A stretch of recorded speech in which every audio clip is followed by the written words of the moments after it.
vocês, se vocês estão interessados, a gente pode disponibilizar esse texto e a gente trabalhar o texto com mais detalhe. Tem até uma piadinha do BBB que entra dentro dessa questão da certeza antecipada. Inclusive, o enigma dos três prisioneiros que o Lacan apresenta também é baseado nisso que a gente vai ver hoje. Então, dá para discutir depois. E esse texto aqui, né, do Lacan, é sobre isso, é justamente sobre isso. Vou compartilhar aqui o texto com vocês.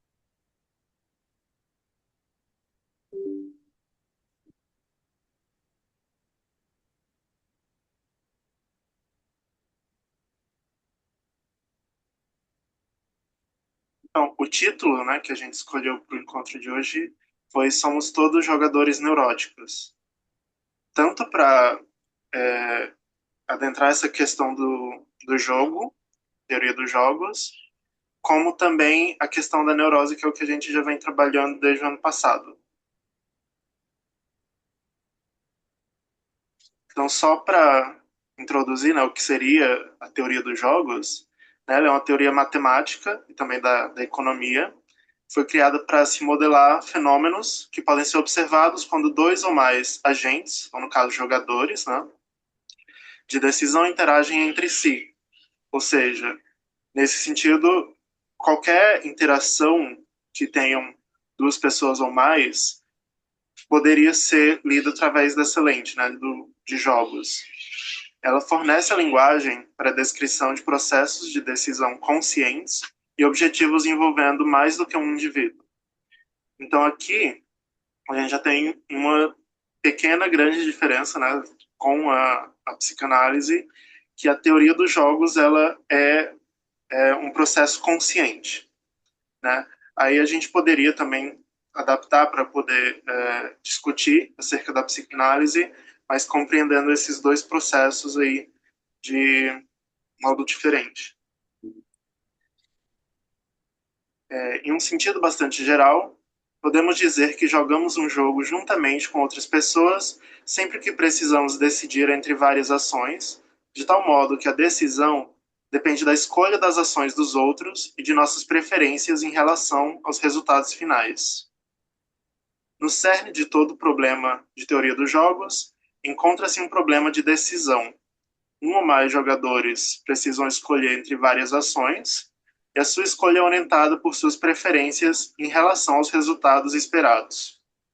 Se alguém recebe a oferta de uma cereja e um morango, mas pode pegar apenas um deles, então se ela prefere o morango, a cereja, ela vai escolher o morango, né?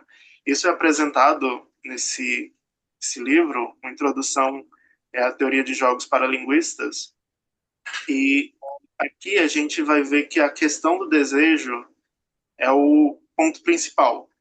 Você tem jogadores, você tem desejos, vontades e você tem um ponto final, onde você quer chegar, né? Você tem um resultado que você espera. Então, você vai ter ali um grupo de ações, que a gente vai ver aqui mais à frente, um número de jogadores, um grupo de ações, e cada jogador pode escolher ações diferentes de acordo com as ações que o outro escolhe, né? Em relacionamentos, por exemplo, é muito comum ver que uma ação, digamos,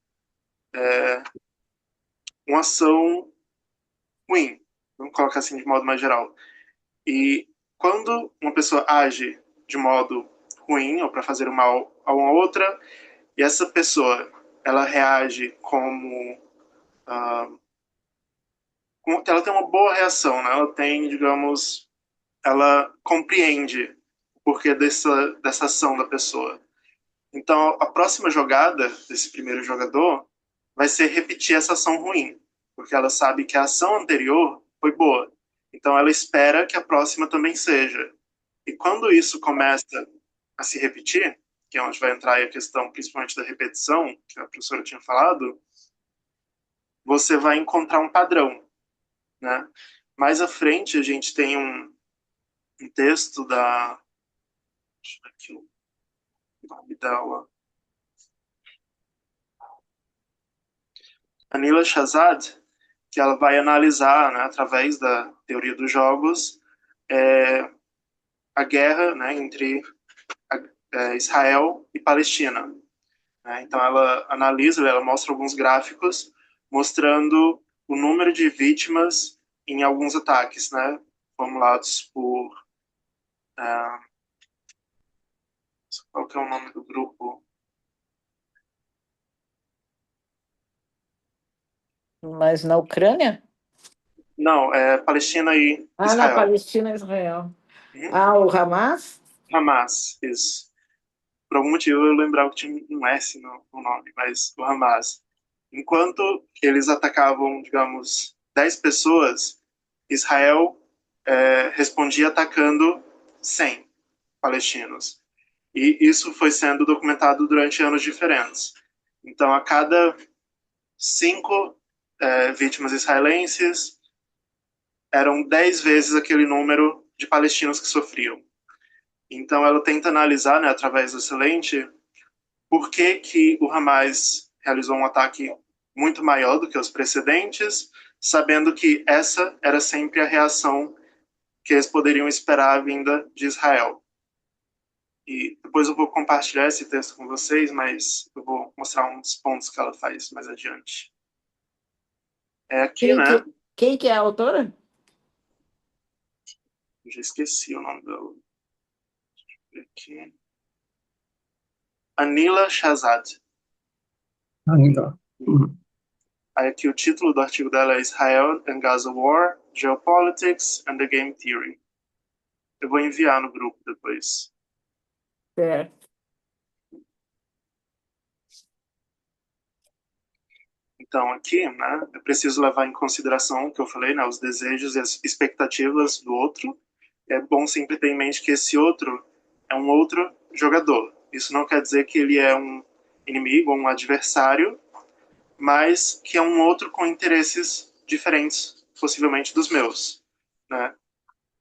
E como sabemos, né, essa é uma tarefa complexa, porque ela vai exigir, né, também algo da linguagem, porque é preciso que exista um diálogo entre esses jogadores. Caso contrário, eles não vão poder alinhar expectativas e desejos uns com os outros. E aí você tem situações em que uma pessoa confia e outra pessoa trai.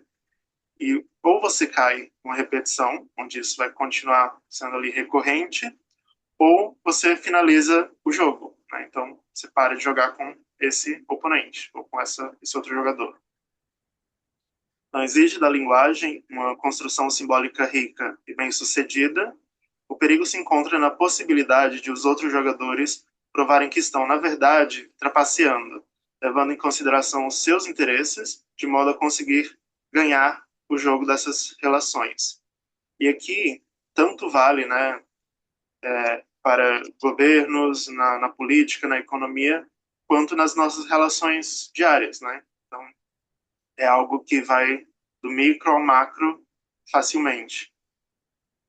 Aqui, né, continuando com a introdução ao jogo, a teoria dos jogos para linguistas, eles vão apresentar que em um jogo cooperativo, os jogadores são livres para estabelecer acordos vinculantes em comunicações prévias ao jogo, que é onde eu coloquei que existe uma comunicação de quais são as regras do jogo, como o jogo deve ser conduzido. Em particular, isso significa que os jogadores podem formar coalizões. Então, eles podem se juntar em grupos. Né? Em jogos não cooperativos, não são possíveis acordos vinculantes, cada jogador atua por si mesmo. Aqui ele deixa bem claro, né, que os jogos eles são jogados por jogadores. Ou seja, existem desejos, existem estratégias que são seguidas e resultados que são esperados.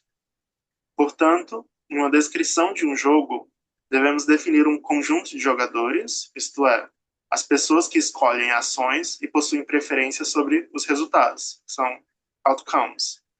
Isso implica que ações e preferências também devem ser representadas em nossos modelos de jogo.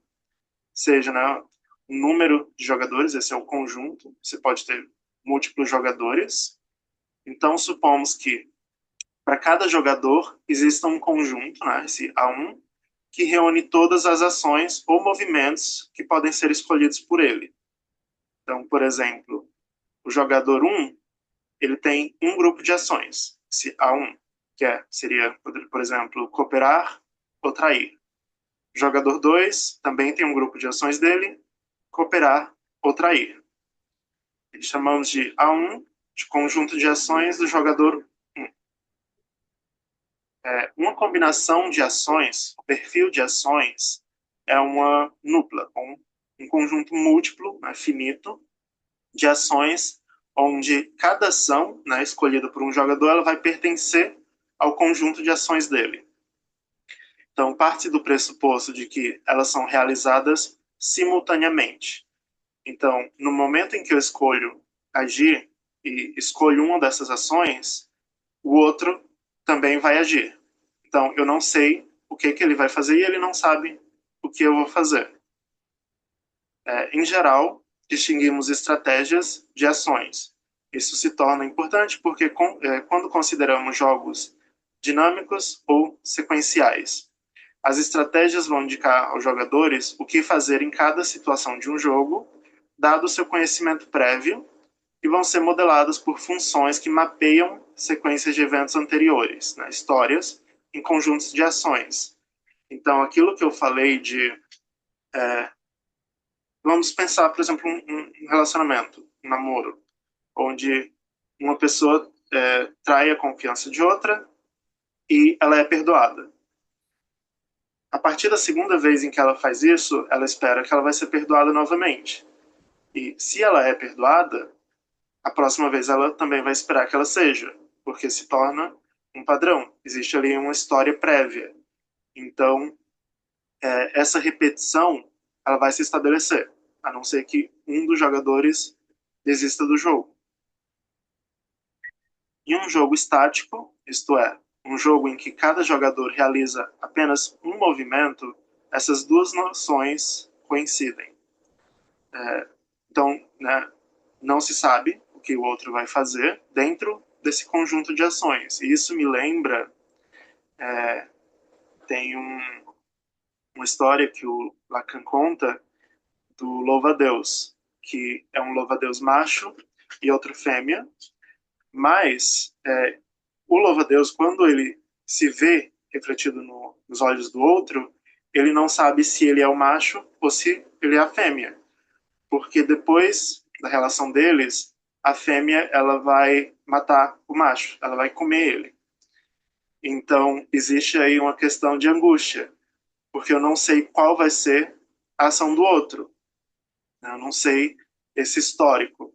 Então, quando o outro, digamos, essa fêmea agir e comer o macho, acaba o jogo. E aí você entra, enfim, com a ansiedade, a angústia, em tentar compreender o jogo. Onde que tá esse exemplo, Marcos? Se eu não me engano, ele está no Seminário da Angústia, Seminário Ah, 10. tá certo. Isso. Mas eu vou procurar ele depois para enviar no grupo. Salvo engano, é o 10 mesmo. Então, isso é decidido com base nos interesses do jogador ou com base no histórico destes. Podemos pensar aqui em termos políticos, no que a Hannah Arendt classificava como a incerteza da vida política. Então, essa referência que eu faço a Arendt é no sentido de que, apesar de a gente poder tentar prever essas futuras ações, a política, então, a guerra, os relacionamentos amorosos ou quaisquer outros que sejam, eles são parte da vida humana. E o ser humano é intrinsecamente imprevisível. Então, eu não tenho como realmente adivinhar o que vai acontecer. Mas eu posso olhar esse histórico e tentar traçar, né, uma probabilidade do que vai acontecer. Mas é sempre bom, né, ter em mente essa imprevisibilidade, ainda mais quando a gente fala de relações humanas. Com a teoria de jogos, é possível pelo menos organizar um conjunto de probabilidades. Né? Existem na política diferentes tendências e ferramentas que sustentam uma leitura dos possíveis resultados de determinadas ações. Né?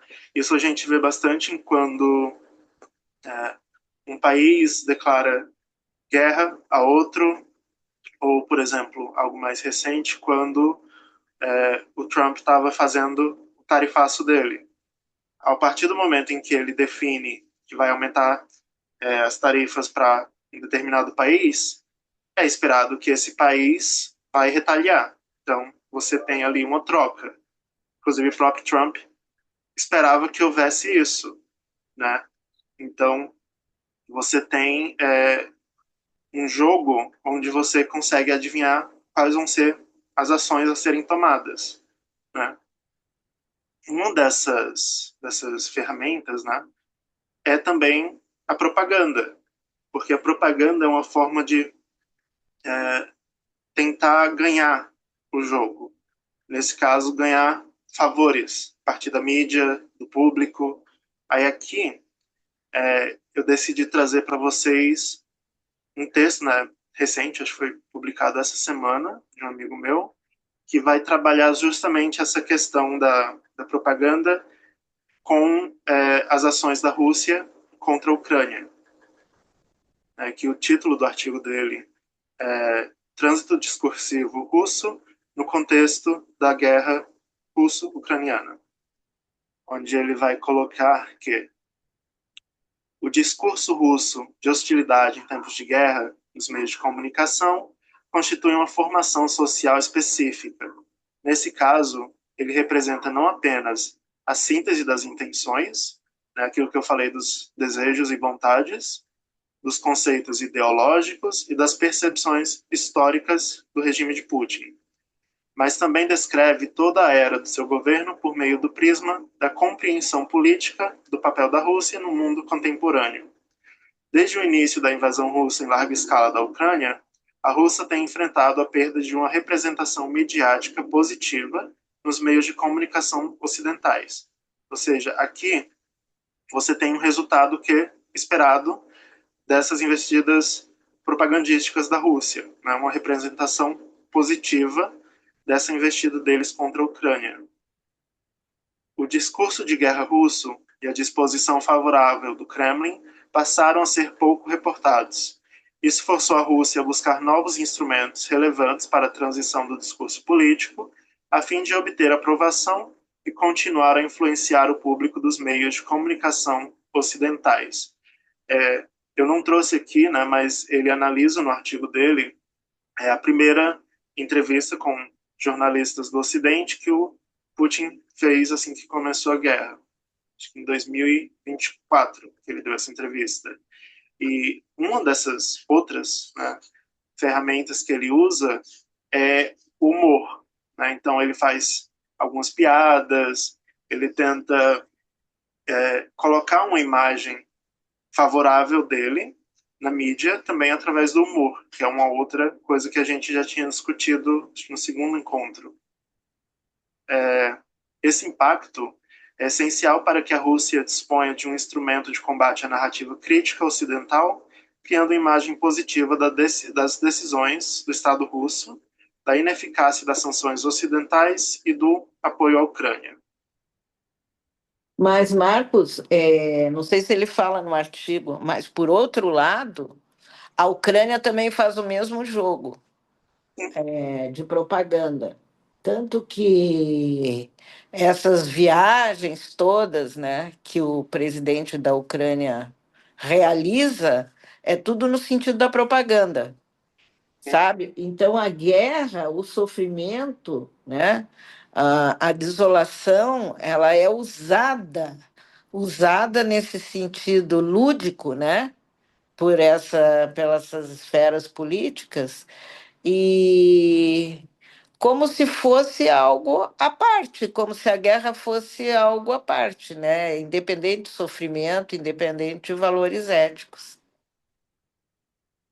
Inclusive, tem uma entrevista com o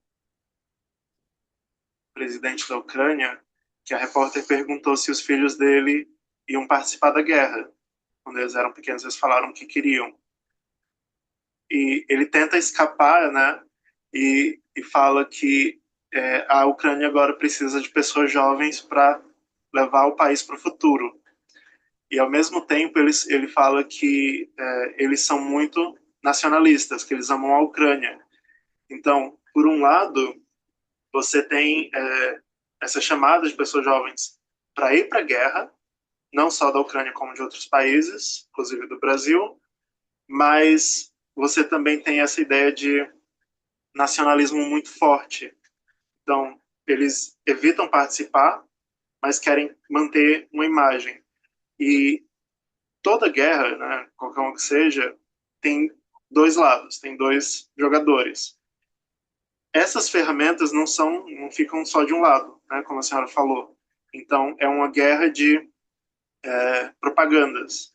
A Rússia falava que tinham muitas células nazistas crescendo na Ucrânia, acho que em 2024 ou 2023 eles tinham muito esse discurso. Depois tinham as questões com a OTAN e vai mudando assim, conforme o tempo, sempre tem algo novo para tentar justificar de um lado ou do outro, né? Aqui ele continua. Marcos, Uhum. então, quando você começou a falar de propaganda desses dois lados aí, sempre binariamente, né? Um jogo com dois jogadores, possivelmente, né? Lembremos que quem comanda o jogo, né? Então são dois. A ponta, né? No caso, eu queria até entender depois se a Cristina puder falar se eu poderia pensar esses dois jogadores como significantes diferentes. No entanto, o que eu queria pensar aqui sobre aquilo que também, antes do teu apontamento, que faz com que lembre, são os apontamentos que o Adorno trazia para nós, né, sobre a questão da indústria cultural, no entanto, mais em torno da propaganda mesmo, que eles colocam como uma espetacularização, né? E aí nós vamos ver que a ideia é engajar indivíduos, né? Então, usando o termo mais atual assim em relação à questão das massas sociais, né, das redes sociais, seria esse engajamento que no fundo ou literalmente apresenta a libido, né, desses indivíduos. Então, eu eu fico pensando a partir do Adorno. Tu acreditas que a análise que eu consigo assimilar até então estaria em torno disso? Mas aí vem a questão, né, que eu penso ali também em torno de Israel, Palestina, né, que por mais que, por exemplo, nós temos hoje agora acontecendo a Israel-Irã, né? Mas o que provoca libido mesmo, né, o desejo mesmo aí que em torno da propaganda é em relação aos palestinos, né? Uhum. Então eu vejo que o engajamento Ucrânia-Rússia, Israel, Irã, Israel, Palestina, o que causa mais assim produto midiático, mais pauta da mídia é a violência aos palestinos, né? Até então. Porque aí a gente pensa nessa lógica como seria dois jogadores, pensando a ideia da, da, da Rússia com a Ucrânia, ou Israel e Irã seriam jogadores que teriam poderes semelhantes, né, de proposta de jogada, enquanto o palestino, que proposta de jogada tem, né? Que postura de jogador que seria a ideia palestina? Eu tenho esses questionamentos. É uma boa, porque também envolve a questão de poder, né? E esse número de jogadores, como está aqui, né, na continuação, ele pode aumentar. Então, nunca é estável esse dois jogadores, por exemplo. Tanto que, né, em muitas dessas, a gente tem o terceiro jogador, que é os Estados Unidos. Não, talvez oficialmente, diretamente, assim, bem explicitamente, mas um terceiro jogador que acaba modificando as regras desse jogo. Essa questão também que você levantou da libido, isso me lembra o texto do Zizek, que a gente viu alguns encontros atrás, quando ele questiona por que a questão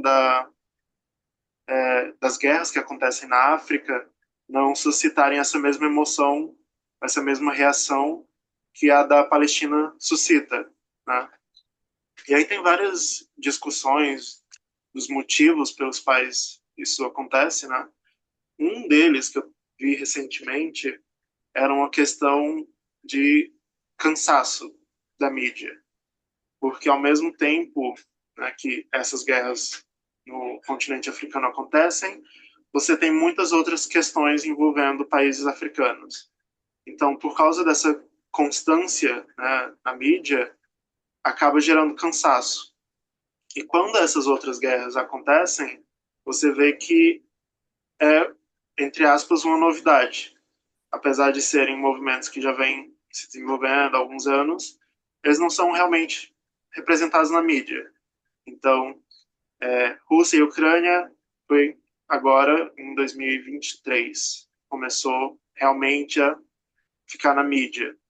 A questão da Palestina também, apesar de já terem 70 anos que vem acontecendo, e essa questão da libido, né, relacionada à propaganda é mais interessante ainda porque eu estava discutindo com esse meu amigo, Gleb Trufanov, que hoje uma nova ferramenta, né, de propaganda que eu percebi era a pornografia. Não somente, a gente já vinha estudando isso, mas ela é usada agora e tem aparecido cada vez mais relacionada a assuntos, questões militares. Então, tem meio que uma nova fantasia em torno dessa vida militar, né? Então, é cada vez mais explícito assim como ela também funciona através da libido, do desejo sexual, em relação, enfim, às guerras. Não sei se a Cristina também quer comentar alguma coisa Não, sobre isso. eu tô achando interessante as questões que vocês colocaram, né? Que o Alan traz da questão da libido mesmo, né? Porque a gente fala do jogo, mas parece que o jogo, assim, é jogar, blefar, ganhar ou perder. Mas, se não tem essa libido comandando esse movimento, né? Se não tem o que que a gente ganha, o que que a gente perde em termos libidinais mesmo, né? Como você falou, a pornografia, né? Pode ser um lance de como ganhar alguma coisa diferente, né? Nós criticamos e tal, falamos, é, apresentamos tudo isso, mas se entra isso no jogo, entra numa outra dimensão. Achei bem interessante. Entra numa outra dimensão. E, Cris, o Marcos pontual. No caso, não sei se vocês lembram, quando teve um deputado brasileiro que foi para a Ucrânia e ele insinua, né, quando o Marcos, ele, eu acho, inclusive ele foi caçado aqui, né? O motivo dele ir à Ucrânia, Sim, eu lembro. que era devorar, né? Eu creio que a palavra que ele usava era essa, né? Aquelas mulheres que imploravam, né? Exatamente, exatamente. Muito bem lembrado. Eu estava vendo também recentemente acho que era um grupo de pessoas que iam para auxiliar algumas regiões assim, e um dos conselhos que eles davam era sempre a dar comida primeiro para mulheres, porque acontecia em muitos casos de homens usarem esse alimento que eles conseguiam para conseguirem favores sexuais em troca de comida. Então, Uhum. o ponto principal deles era sempre distribuir a comida entre, principalmente as mulheres, para tentar evitar essas situações também. Incrível isso, muito bom. Muito bom, não a situação, o exemplo, muito bem colocado. Aí aqui, né, a Nila Shazad faz essa leitura bem mais recente sobre Israel e Gaza. Ela vai colocar, né, que, como eu falei, esse número de jogadores, em qualquer situação, ele pode aumentar. Então, os jogadores são livres para escolher entre várias opções, já que foram historicamente adotadas em situações semelhantes, ou podem criar uma nova e única forma de ação.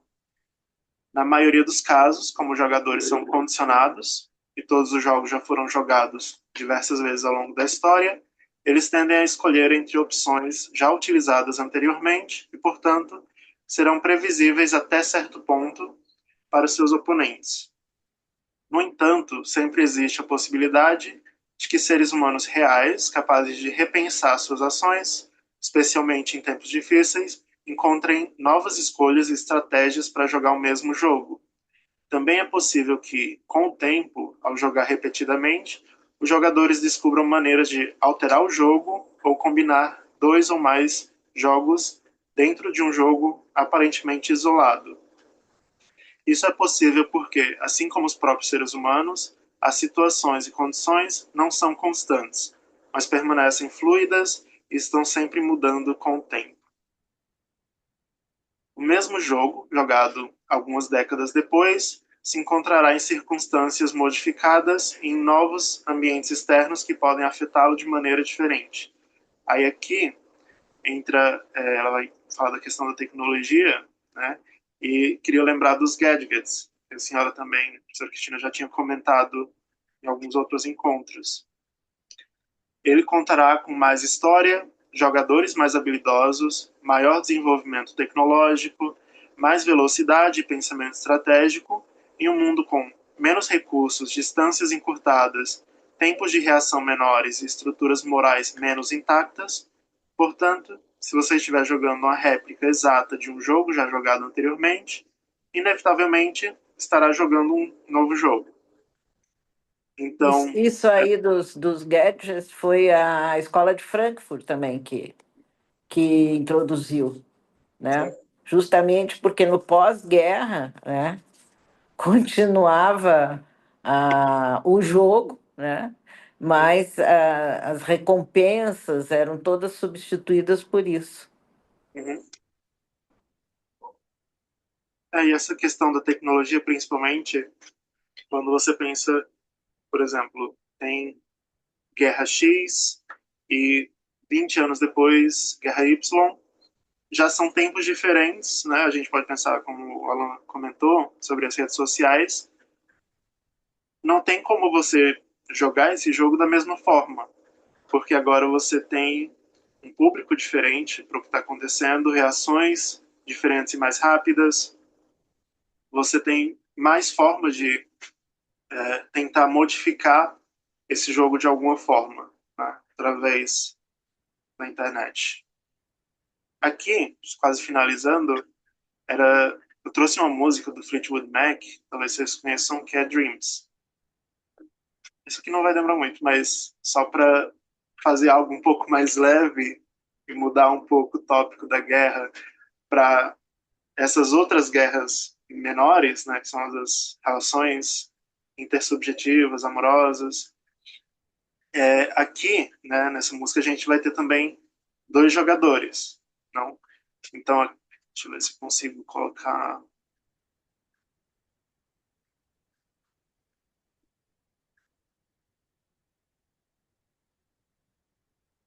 Jogador um, jogador 2, e eles vão ter ações diferentes, né? Aqui Ela fala: se você quer a sua liberdade, quem sou eu para te impedir? Você pode, né, jogar do jeito que você quiser. Aí aqui você tem a questão do desejo, mas você tem que prestar atenção no som da sua própria solidão, que seria um resultado possível. Então, se você quer essa separação, você tem que estar preparado para esse resultado. O jogador 2, que é essa que quer manter a relação, né, que ela cita, que ela coloca que ela quer permanecer, mas ela também tem um conjunto de conhecimento que ela mantém para ela mesma.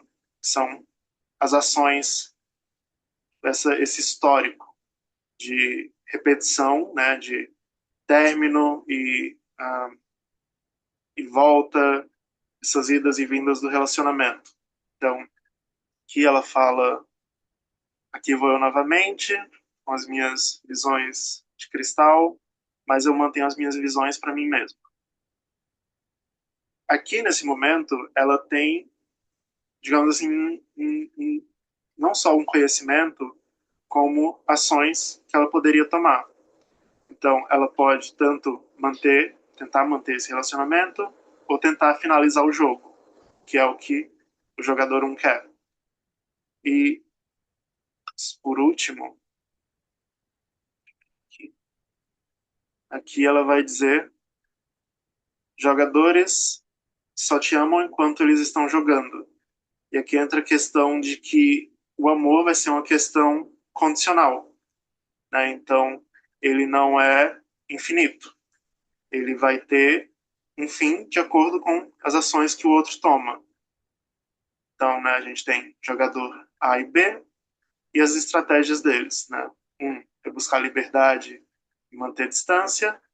B, insistir na relação ou aceitar a perda.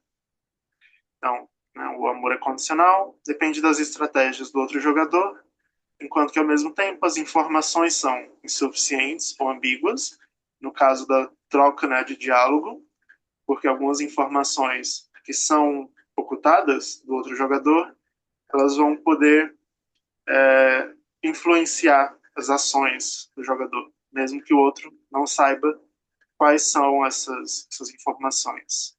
Então, mantendo os jogadores às cegas enquanto a próxima jogada. Aqui Você tem a... tem, você, como é, eu não estou enxergando, você colocou em algum slide isso aí ou não? Não. Coloquei.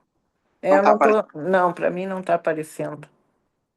Por isso que Tá, foi difícil de acompanhar.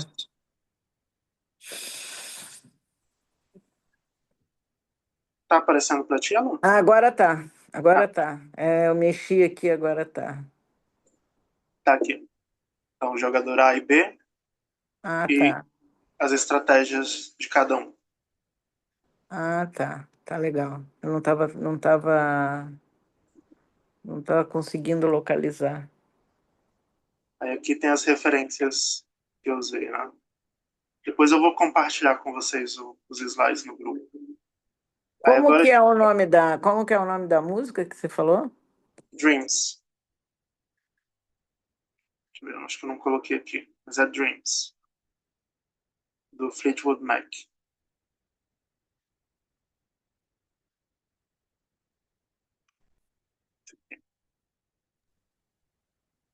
E Marcos, Ah, fala, Alan. perguntar direto pro Marcos, né, que ele fez a exposição, porque uma coisa que eu não consegui encontrar na tua fala, a gente aí são lutas de outros, então temos dois outros, seria assim?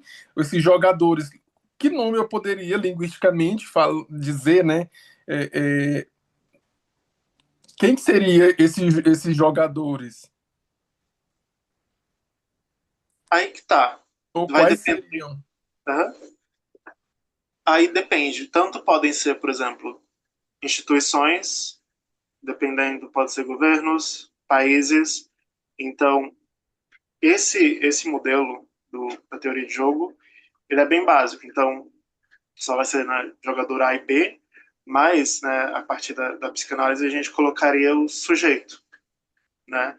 Então, aqui é uma relação binária entre duas pessoas, em relações maiores, digamos, entre um grupo social, instituições, entre universidades, entre estudantes, aí você pode ter um número maior, então você vai nomear eles de acordo com essas situações. E eu tinha notado aqui, quando você estava falando anteriormente, sobre os significantes. Essas, esse grupo de ações que eu falei anteriormente poderiam ser lidos como esses significantes. Então você tem um grupo ali de significantes à sua disposição. Mas esses significantes também já estão condicionados, porque a linguagem, por exemplo, ela já está dada a partir do momento em que a gente nasce. Esses jogadores ou sujeitos barrados, eles também vão ter limites, digamos assim. Eles não vão ter acesso, principalmente por causa do inconsciente, a essas mesmas ações conscientes que a gente apresentou aqui da teoria dos jogos. Mas aí depende realmente da situação.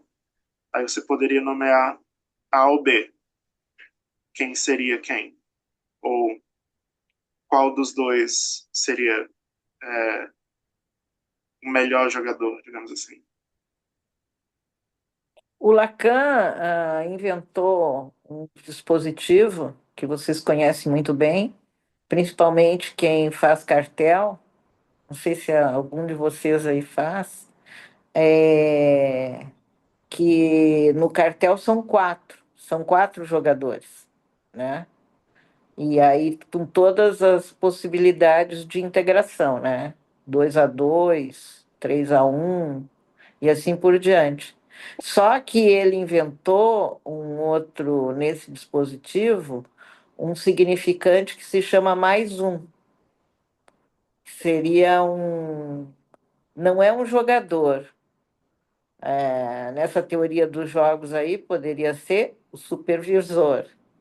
Mas o supervisor ou o professor, quando faz um trabalho de equipe, ele vai estar sempre instruindo, vai estar sempre dando referências, né?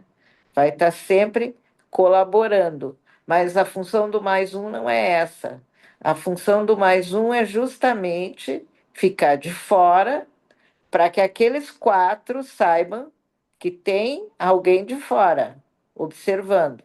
Pode intervir, não tem problema nenhum, pode haver intervenção, mas é um mecanismo de desestabilizador, mais um, né? Então, o Lacan conhecia muito dessa lógica dos jogos, sabe? Então, quando ele faz essa questão dos prisioneiros, esse sofisma, que é um sofisma conhecido, são três, né? O sofisma dos prisioneiros e a certeza antecipada. Como é que você pode antecipar, né, a jogada do outro? Mas esse dispositivo do cartel, inventado por Lacan, é muito interessante também. E sai um pouco dessa lógica, porque a teoria dos jogos é lógica pura, né? A gente consegue visualizar, tanto na, na teoria das guerras, né? Principalmente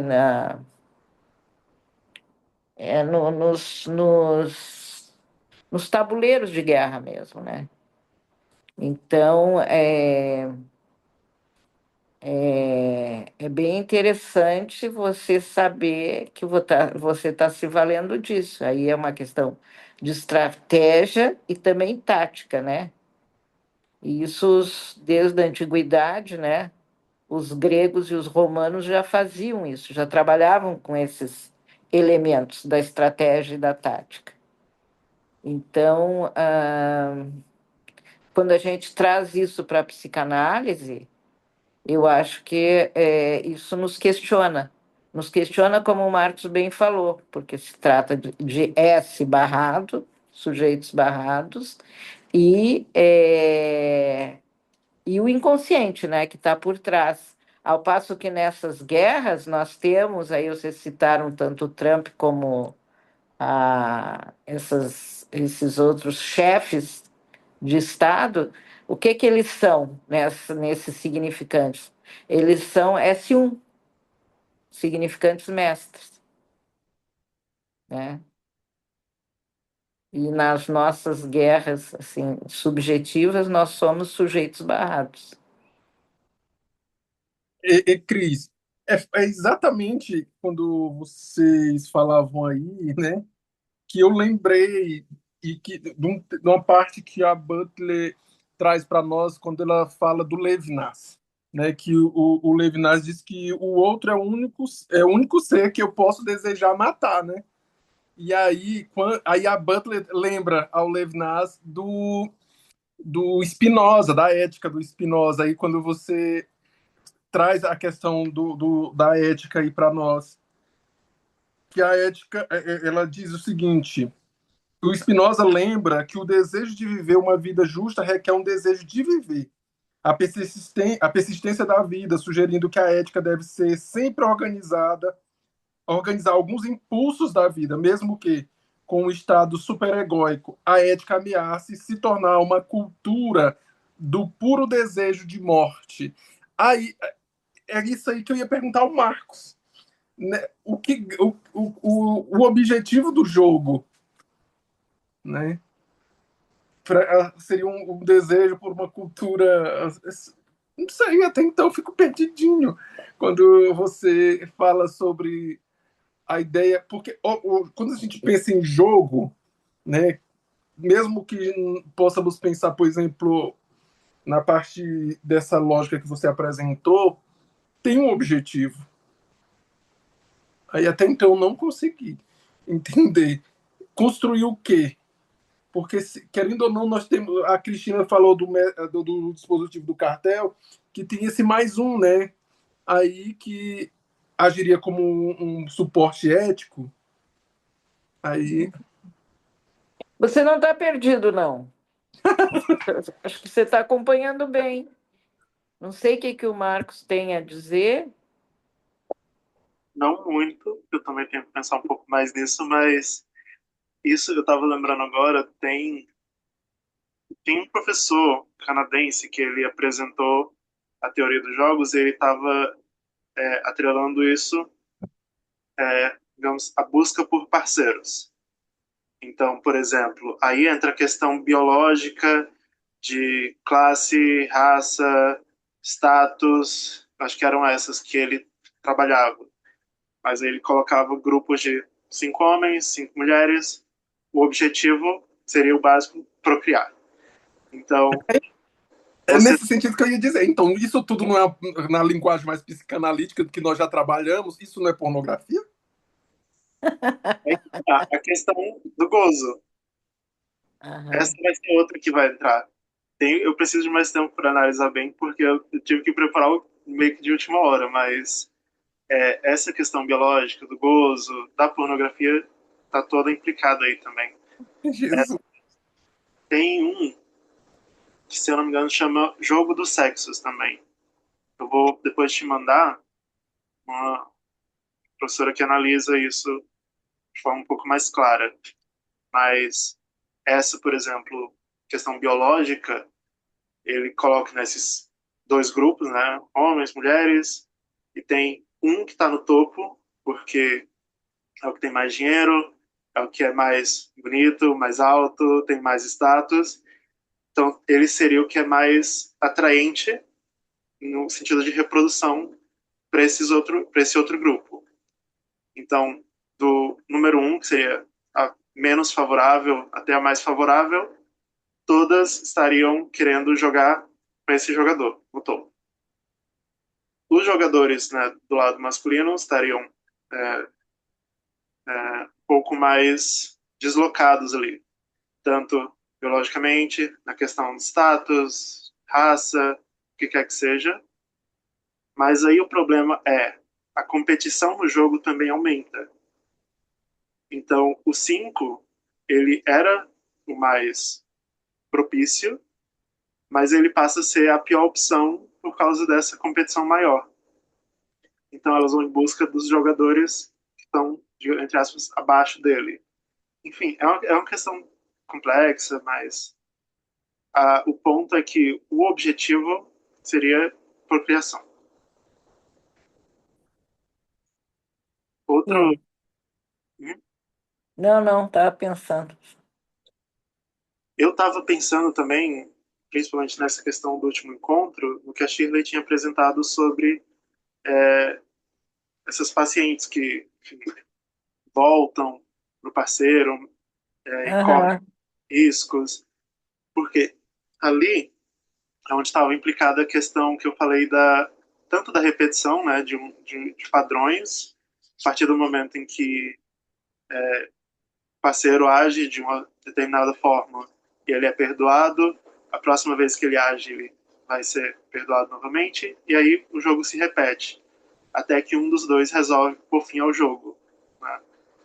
Então aí você tem, né, objetivos e um grupo de ações diferentes. O dela seria manter o relacionamento, o dele ou poderia ser manter ou encerrar. Mas aí que tá, ela não sabe que ele tem a opção de encerrar. Quando Vai você depender. falou, eu pensei a mesma coisa. Quando você estava falando, eu pensei a mesma coisa. Só que esse jogo também ele pode ser encerrado como tem acontecido nos últimos tempos, né?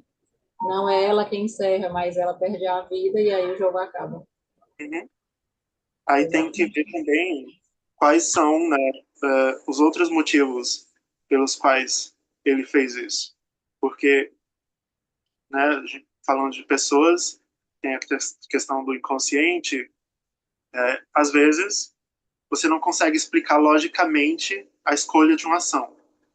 Mas em muitos casos, você consegue. Você vê um padrão na vida da pessoa em que talvez fosse sugerir que isso seria algo que ela poderia fazer. Eu acho que você está certo, Marcos. Do ponto de vista consciente, é isso mesmo. O problema é que tem outras variáveis. E tem mais uma coisa, até é pena que a Fernanda saiu, né? Eu vi uma pergunta, acho que num programa de televisão aí, né? É, até que ponto essas medidas protetivas elas realmente servem para alguma coisa? Se esse problema não for trabalhado de outras maneiras, entende? Porque tá, para que que serve? Vai lá, denuncia, tudo bem. Acho que do ponto de vista objetivo e do ponto de vista político é legal, né? Mas não existe um trabalho é, subjetivo mesmo, né, de acompanhamento dessas pessoas. Então, é muito fácil, como a Shirley falou, desistir. Na verdade, a medida protetiva ela não passa de um pedaço de papel, né? Porque na prática ela não funciona. Inclusive, eu vi um caso recentemente de um marido que foi espancar a esposa e ele fez a ex-esposa, na verdade, ele fez ela engolir a medida protetiva quando ela mostrou para ele, olha, tem uma medida protetiva. Ela disse, isso É, é um papel, inclusive ele fez com que ela engolisse esse papel literalmente. pois é. Acho que a Fernanda vai falar sobre isso. É, viu o que que deu a tua exposição sobre os jogos, Marcos? Pois é. Levou-nos para um outro caminho. Porque não é tão tácito assim, né? Tão objetivo assim, né? Quando se trata do ser humano, acho que nunca é. É. Mas aí a gente. Agora, essas guerras tomadas assim como um todo, né? E lados, esses lados sendo explorados assim, é uma eu não sei bem explicar, mas eu acho assim que nós estamos noutro tempo, temos outras variáveis aí, que são as redes sociais, por exemplo, que é a grande variável. É, e que não tem espaço mais para uma guerra total, né? Então, essas guerras serão assim distribuídas, né? Tanto por regiões como por tempos, e, e cada vez mais minando, né? Assim, a, tanto a parte das nações quanto a parte dos povos, né? Assim. E aí eu acho uma coisa assim que foi falado aqui, que essa questão, principalmente o Spinoza, que o Alan trouxe, essa parte da ética, vocês viram que ninguém fala na televisão, ninguém fala. Fala a questão política, fala a questão econômica, a questão internacional, mas a questão ética mesmo não é falado. Não sei se com medo de melindrar um lado ou outro, né? Vejam bem, essa guerra aí dos judeus e palestinos tem uma questão ética fundamental por trás. Perfeito. E, Cris, exatamente. Inclusive, ela é silenciada, né? A ONU, para que serve mais? Que lembraria até então. Seria um dispositivo, pensando na lógica Foucaultiana, para que essa ética seja lembrada. A ONU não está nem aí, eles não estão ligando mais para essa postura ali que a ideia de direitos humanos, né? O que seria uma ideia. Aham. Não está mais nessa lógica toda aí, né?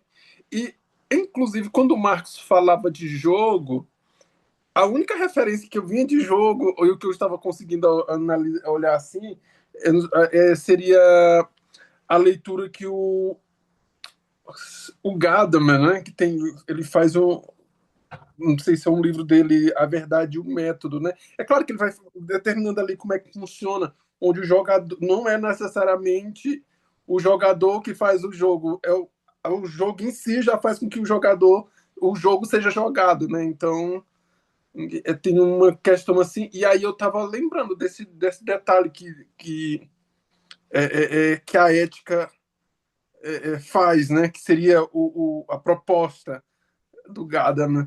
Mas agora essa ideia, a ética que regeria a própria lógica do jogo não está sendo vista, né? Pelo menos posta aí para nós. A Cristina traz muito bem.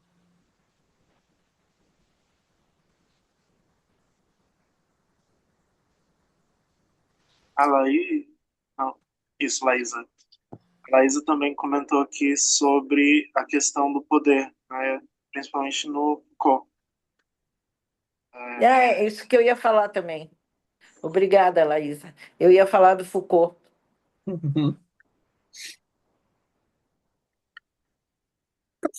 A leitura que eu tenho do Foucault, Cristina, que você sabe que eu também tenho me empenhado, é o jeito, eu estou sendo forçado a lê-lo, né? Que quem lê Butler e não lê Foucault e Lacan está lascado, e Hegel está perdido na vida. Mas aí a questão do poder do Foucault, que é uma das coisas que eu trato, o próprio poder se molda, né? Então ele dita, ele propõe éticas em detrimento dele. Primeiro porque a ideia de poder que nós temos de Foucault, que o Foucault não, o poder não é um local, né? Então são ações. E logo a ideia, uma característica básica que nós temos da ideia do poder do Foucault é a manutenção do poder. Então ele cria éticas que o mantêm. Uhum. Então aí eu acho legal essa dinâmica de poderes aí que inclusive nós muitas vezes que eu olho alguns textos que fazem do Foucault esquecem desse detalhe que a própria lógica de poder, né, a ideia de poder já é pensada a sua manutenção. Então, Uhum. por exemplo, uma das coisas que eu trago na questão de gênero, por mais que a gente brigue, discuta, cientificamente falando, que eu trato isso na educação, por mais que se discuta inclusão, por mais que se discuta local de gênero, local de fala, ainda é o poder masculino e heteronormativo fazendo a sua manutenção. Ele não tá sendo atacado de jeito nenhum, ele está sendo mantido. Então não existe essa. Eu não consigo ver essa mobilidade toda, essa subversão que se pensa que exista, né? Por ações. Não tem, porque é pensado a lógica do poder, essas ações.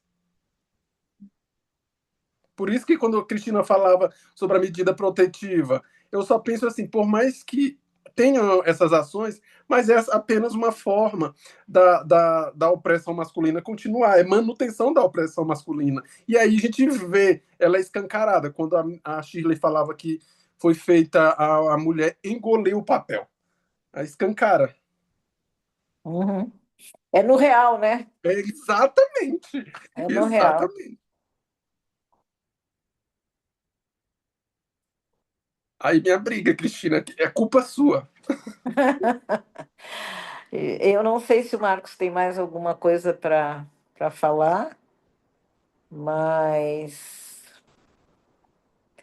eu achei excelente o fato de, com essa apresentação, ter suscitado tantas questões. Eu vi ali que a Laísa, né, ela apresentou algumas questões ali. Seria bom que vocês trouxessem de volta essas questões. Que aí a gente já vai ter que. Eu vou ter que sair, pelo menos. Não sei como é que fica aí. Mas só para acrescentar que o Alan me escreveu lá uma coisinha que depois tu podia escrever para o Marcos, que eu Perfeito. fiquei com uma dúvida sobre a tua Uhum. escrita lá, que tu falou nos significantes, não sei se eram masculinos, alguma coisa assim. Manda para o Marcos para ver o que ele acha sobre aquela tua dúvida, e Tá bom, depois aí a gente pode trazê-la perfeito. aqui. Eu Bom, salvei aqui também os comentários da Laís e a gente pode voltar depois. retomar. Gente, eu vou ter que sair porque eu tenho um compromisso às 8 horas. Tá ok. Não Pois sei. muito bem, muito obrigado, gente. Não, mas foi excelente o lugar da discussão. Parabéns, Marcos. Obrigado. Parabéns, Marcos. Meu E Deus, Esse foi muito muito bom. bom. Deu, engatou a discussão da semana passada com essa, deu ficou muito muito pano bom. para manga, né? É, nossa, Então, foi muito bom. Obrigada, Alan, também, que participou de novo. bastante. Eu que agradeço, imagina. Boa noite, todo mundo. Tchau, até Ah, mais. põe no grupo os textos dos slides. Uhum. Eu vou colocar os slides e alguns vídeos também. Tá bom. Perfeito. Muito obrigado, Marcos. Até Obrigada. breve. Tchau, Thiago. Tchau, Thiago. Tchau.